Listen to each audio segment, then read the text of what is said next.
So I've been getting a few questions about what a buy-to-let mortgage is and how it differs from a mortgage that you might have over your own home.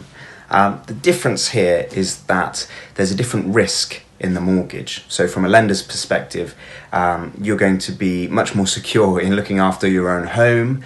You're not going to have tenancy voids, all that sort of thing mean that it's a very different animal owning a property and renting it versus owning a property and living in it.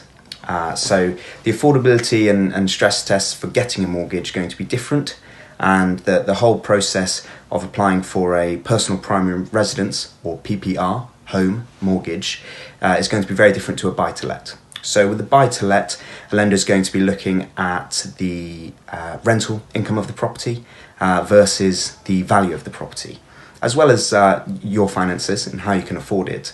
So I think minimum earnings at the moment are around £25,000. That's with NatWest for first-time landlords.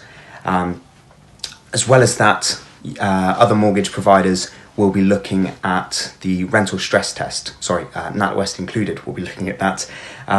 The lowest that they'll be looking for is that the gross rent for the year is 125% of the interest payments if the interest rate was at 5.5%.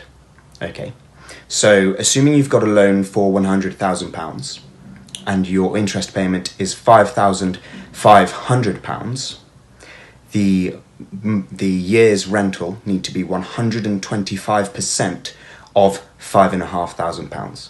So trying to work that out in my head, it's 5,500 plus a quarter.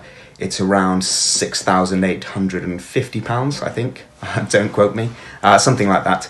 That would need to be the yearly rental for the property as a minimum threshold.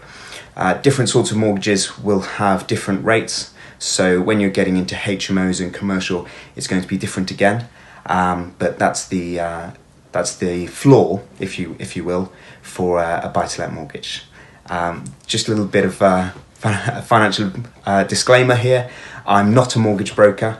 Please do speak to a regulated mortgage broker.